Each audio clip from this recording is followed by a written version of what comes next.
La trahison a une odeur.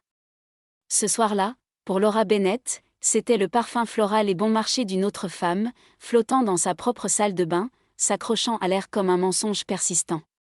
Mais cette découverte ne viendrait que plus tard. Tout a commencé, comme le font souvent les catastrophes, par un simple appel téléphonique qui a fait voler en éclats le monde soigneusement construit de sa vie ordinaire. Chapitre 1, le fil du doute. Laura Bennett, à 32 ans, avait tissé sa vie avec des fils de stabilité et de routine prévisible. Elle partageait avec son mari, Eric, un modeste appartement de 2 chambres dans l'est de Columbus, en Ohio. Ce n'était pas le quartier le plus en vogue, mais c'était leur sanctuaire, leur investissement.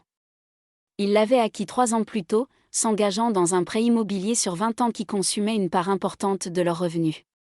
Pourtant, Laura se réconfortait en pensée, se disant qu'il valait mieux investir dans des briques et du mortier que de jeter de l'argent par les fenêtres en loyer. Une fierté tranquille l'habitait à l'idée que ces murs leur appartenaient, même si, techniquement, la banque en détenait la plus grande part. Ses journées se déroulaient selon un rythme familier. Employée dans une agence de marketing de taille moyenne au centre-ville, son travail n'était pas une passion, mais une nécessité qui payait les factures et offrait une flexibilité bienvenue. Chaque matin, elle préparait son café, l'emportait dans sa tasse de voyage et affrontait le trafic sinueux vers le cœur de la ville. Eric, ingénieur pour une entreprise de construction, avait un emploi du temps beaucoup plus chaotique. Ses journées s'étiraient souvent tard dans la nuit, l'emmenant sur des chantiers dans des villes voisines. Laura s'était habituée à ses absences, les acceptant comme une facette inévitable de sa carrière exigeante. Les week-ends étaient souvent réservés à sa mère, Margaret Bennett, qui vivait à l'autre bout de la ville. À 58 ans, Margaret, professeure de mathématiques à la retraite, continuait de donner des cours particuliers à des lycéens pour garder son esprit vif. C'était une femme de principe, à l'esprit acéré, opiniâtre et parfois d'une sévérité déconcertante. Néanmoins, Laura savait que sous cette façade rigide se cachait un amour maternel profond et inconditionnel. Leur rencontre se déroulait invariablement autour de la table de la cuisine, autour d'une tasse de thé, où elle discutait de la hausse des prix, des anecdotes de travail et des dernières nouvelles politiques. La routine de ces conversations était un baume réconfortant pour Laura. Vue de l'extérieur, la vie de Laura semblait être un modèle de réussite tranquille, un mari avec un bon travail, une carrière stable, et une mère stricte mais dévouée. Quand les proches demandaient quand ils fonderaient une famille, Laura répondait avec un sourire poli qu'il préférait d'abord alléger leur fardeau hypothécaire. Au fond, elle se disait qu'ils avaient tout le temps. Ce fut un lundi soir de fin de printemps que les fondations de son monde commencèrent à se fissurer. Laura rentra vers 20h, épuisée mais satisfaite d'avoir finalisé les rapports de fin de trimestre. Elle réchauffa des restes, dîna nonchalamment devant la télévision, puis prit une douche avant de se glisser dans son pyjama. Eric avait prévenu par texto qu'il rentrerait à rien que de très habituel. Elle se préparait à une soirée tranquille en solo. Vers 21h, son téléphone s'illumina. Sa mère. Margaret appelait rarement si tard.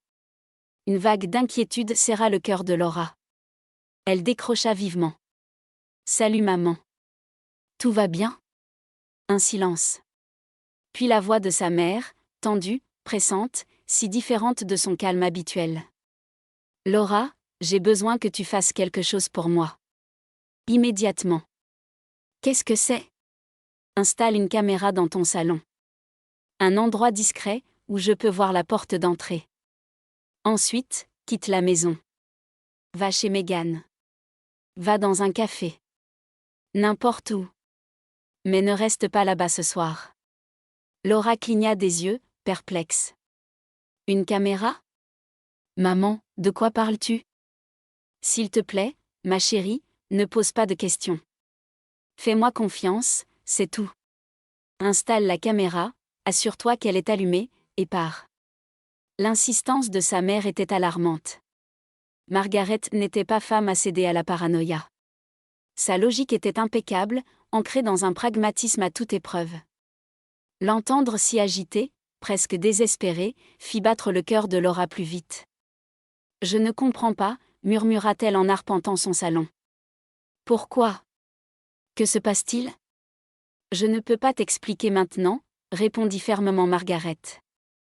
Je le ferai plus tard, mais pour l'instant, fais ce que je te demande. Tu me remercieras. Laura hésita. Mais le ton de sa mère ne laissait aucune place à la discussion. Elle se souvint d'une petite caméra de surveillance achetée l'année précédente pour surveiller le chat d'un voisin. Elle était rangée dans un tiroir, toujours fonctionnelle et connectée à une application sur son téléphone. Elle la retrouva, vérifia la batterie et chercha une cachette. Dans un coin du salon se trouvait une grande plante en pot, un ficus aux larges feuilles. Laura plaça la caméra parmi les branches, l'orientant jusqu'à ce que l'objectif couvre l'ensemble de la pièce et la porte d'entrée. Elle vérifia le flux sur son téléphone. L'image était claire, l'angle parfait. Le cœur battant, elle attrapa son sac à main et sa veste. Après avoir verrouillé la porte, elle se sentit comme une actrice dans une pièce dont elle ignorait le scénario. Sur la route vers l'appartement de son amie Megan, elle rappela sa mère. « Maman, j'ai fait ce que tu as demandé. La caméra est installée et je suis en route pour chez Megan. »« Bien, » répondit Margaret, sa voix légèrement adoucie. « Reste là-bas cette nuit. Ne rentre pas. Nous parlerons demain. » Laura serra plus fort le volant. « Maman, tu me fais peur. Eric a des problèmes ? Qu'est-ce qui se passe ? » Pas au téléphone, Laura. Fais-moi confiance. Demain, je t'expliquerai tout. La communication fut coupée, laissant Laura seule avec ses pensées, fixant la route sombre devant elle. Un nœud d'angoisse se serra dans son ventre. Quel secret pouvait bien justifier une telle mise en scène ? Pourquoi sa mère voulait-elle qu'elle déserte sa propre maison ? 20 minutes plus tard, lorsqu'elle arriva chez Megan Thompson, son amie l'accueillit avec une expression curieuse. Quelle surprise ! Que se passe-t-il ? Laura força un sourire tremblant en entrant, le poids de l'incertitude pesant lourdement sur ses épaules. Pour être honnête, je n'en suis même pas sûre, admit-elle. Tandis que Laura s'installait sur le canapé, ses pensées revenaient sans cesse à cette caméra cachée et aux paroles énigmatiques de sa mère. Elle savait, avec une certitude glaçante, que quoi que sa mère ait découvert, ce n'était que le début. Quelque chose était sur le point de se briser, et sa vie ordinaire risquait de ne plus jamais être la même. Chapitre 2 : La nuit de l'attente. Megan Thompson habitait une maison de ville impeccable au nord de Columbus. C'était le genre d'amie qui laissait la porte d'entrée déverrouillée quand elle attendait Laura. À l'intérieur, une douce odeur de lavande flottait dans l'air. Megan, déjà en jogging, examina le visage pâle de Laura et secoua la tête. « D'accord, dis-moi tout. Tu ne débarques pas un lundi à 21h30 avec cette tête-là, sauf si quelque chose de grave se passe. » Laura laissa tomber son sac et s'effondra sur le canapé. « C'est ma mère. Elle a appelé tout à l'heure, sa voix était étrange. Elle m'a dit d'installer une caméra dans le salon et de quitter l'appartement pour la nuit. » Les sourcils de Megan se haussèrent. « Une caméra ? Pourquoi Margaret te demanderait-elle une chose pareille ? C'est bien ça le problème. » Elle n'a rien voulu expliquer, dit Laura en se massant les tempes. Elle a juste dit de lui faire confiance et qu'elle m'expliquerait tout demain. Megan s'adossa à son fauteuil, les bras croisés. « Laura, est-ce que tu as déjà pensé qu'elle pourrait soupçonner Eric de te tromper ? » Les mots la frappèrent comme une gifle. « Non, absolument pas. Eric n'est pas comme ça. Il est juste débordé par son travail, tu le sais. »« Je sais ce que tu me dis, » répondit Megan avec précaution. « Mais les hommes qui travaillent autant, parfois, la réalité est plus compliquée. » Laura secoua la tête, une pointe de défensive dans la voix. « Eric est loyal. Il l'a toujours été. C'est ma mère qui est paranoïaque, c'est tout. » Peut-être, concéda Megan, mais son expression sceptique persistait. Mais elle ne t'appellerait pas en panique pour rien. Cette pensée résonna en Laura. Sa mère n'était pas du genre à dramatiser. Si elle semblait si désespérée, il devait y avoir une raison sérieuse. Mais l'alternative que son mari lui mente était une douleur qu'elle n'osait pas encore envisager. Megan se leva et leur servit 2 verres de vin. « Tiens, bois ça. Tu trembles. » Le téléphone de Laura vibra sur la table basse. Un texto d'Eric. « Où es-tu ? Je viens de rentrer. Ses doigts hésitèrent avant de taper une réponse, chez Megan. Je passe la nuit ici. Les petits points de frappe apparurent, puis disparurent. Sa réponse arriva un instant plus tard. Tout va bien? Laura déglutit. Oui, juste une soirée entre filles. Un silence. Puis, d'accord, repose-toi bien. À demain. L'échange, d'une banalité glaciale, la déstabilisa encore plus. Le téléphone sonna de nouveau. C'était sa mère. Maman. Ma chérie, la voix de Margaret était toujours aussi tendue. Surtout, ne regarde pas la vidéo ce soir. Pas encore. Pourquoi? Je peux vérifier maintenant. Non, insista Margaret. Promets-le-moi. Va te coucher. Demain, nous parlerons. Maman, tu m'inquiètes. Qu'est-ce qui se passe? Fais-moi confiance, Laura. Ne regarde pas ces images avant demain matin. La ligne se coupa. Qu'est-ce qu'elle a dit? Demanda Megan. Laura secoua la tête. Elle ne veut pas que je regarde la caméra. Pas avant demain. Megan se pencha en avant. C'est de plus en plus étrange. Si elle soupçonne quelque chose, elle voudrait que tu le saches tout de suite, non? Je ne sais pas, la voix de Laura se brisa.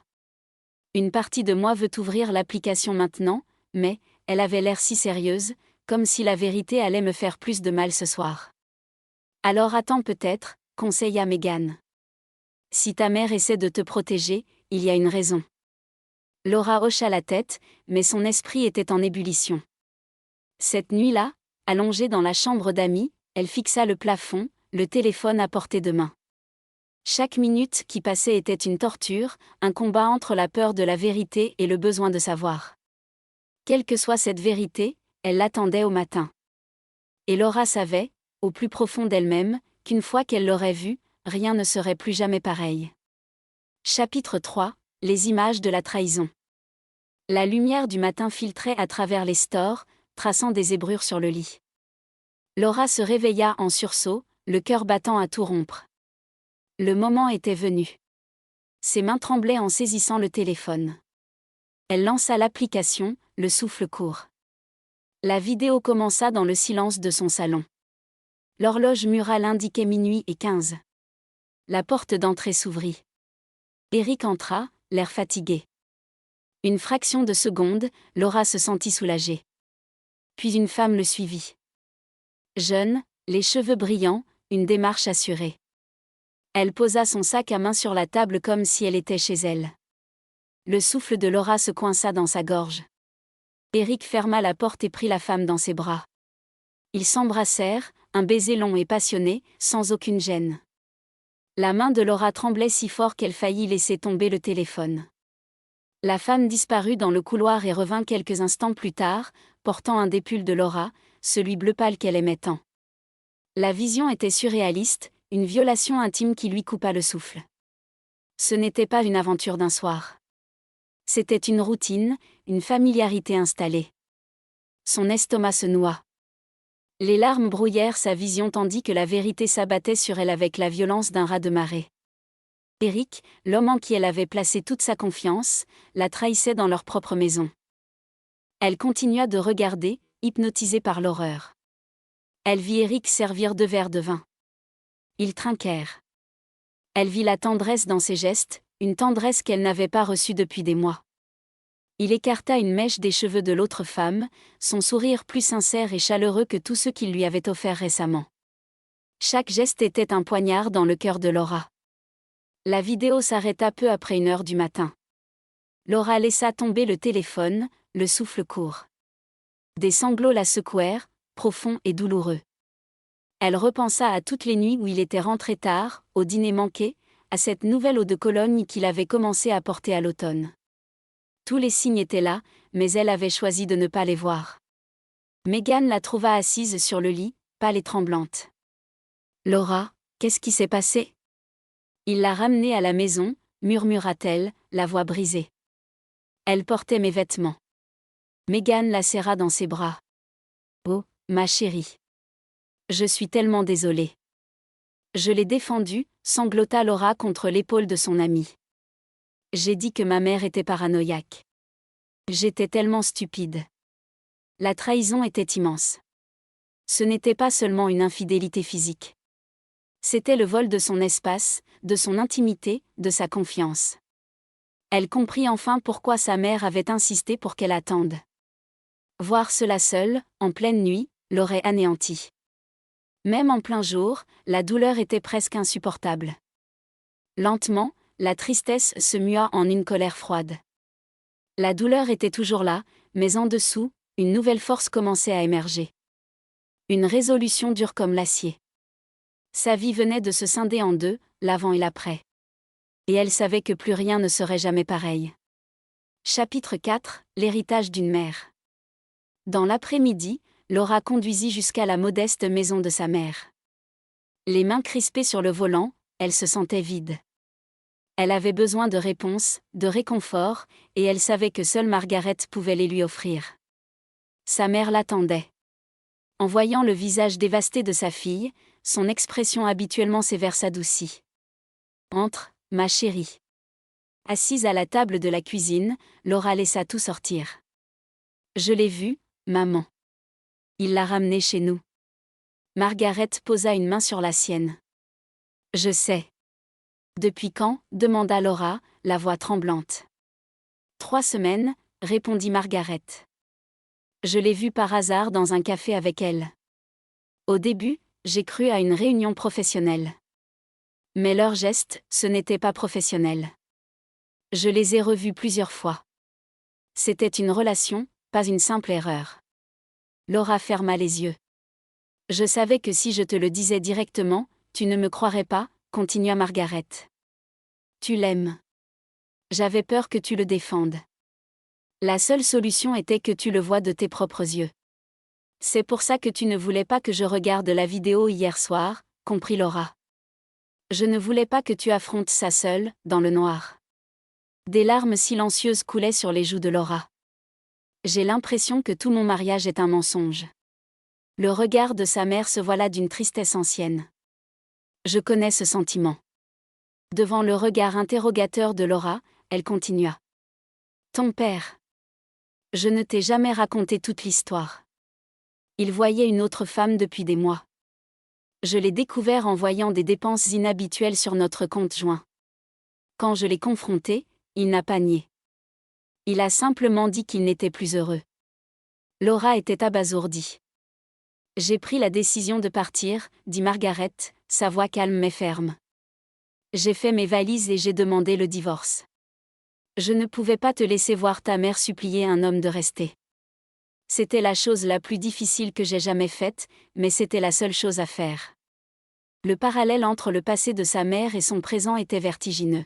« Je croyais que tu avais été froide à propos de son départ, » murmura Laura. « Maintenant, je comprends. Je n'étais pas froide, Laura. J'étais brisée. Mais j'ai appris qu'on ne peut pas s'accrocher à un homme qui est déjà parti. Tu n'es pas stupide, tu étais amoureuse. Le fait qu'il en ait profité en dit long sur lui, pas sur toi. » Dans le silence de la cuisine, Laura sentit le poids de la solitude de sa mère des années auparavant. Et dans cette douleur partagée, elle trouva une étrange force. « Je ne sais pas comment recommencer, » dit-elle. « Un pas à la fois, » répondit Margaret. « Mais d'abord, tu dois voir Eric pour ce qu'il est vraiment. » Chapitre 5 – La fin et le commencement. Le retour à l'appartement fut une épreuve. L'odeur de l'eau de Cologne d'Eric, autrefois réconfortante, était maintenant écœurante. Le salon, la chambre, chaque pièce était hantée par les images de la trahison. Elle commença à faire ses valises machinalement, mais s'arrêta net dans la salle de bain. Sur le lavabo, à côté de ses propres affaires, se trouvaient les objets d'une autre femme, une brosse à dents rose, un fond de teint, un mascara, et un flacon de parfum qu'elle n'avait jamais vu. Vanessa n'était pas une simple visiteuse. Elle avait élu domicile ici, dans l'intimité de sa vie. Laura saisit le flacon de parfum, le déboucha. L'odeur florale, douce et envahissante, lui donna la nausée. Elle s'effondra sur le sol, secouée de sanglots incontrôlables. Elle pleura les années de confiance aveugle, les sacrifices, les espoirs anéantis. Lorsque les larmes se tarirent enfin, elle se releva, épuisée mais transformée. La douleur était toujours là, mais elle avait fait naître une détermination nouvelle.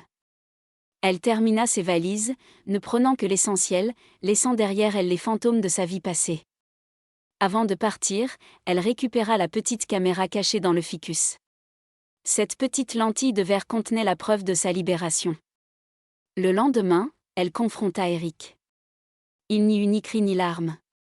D'une voix froide et posée, elle lui dit qu'elle savait tout. Elle lui montra un extrait de la vidéo sur son téléphone.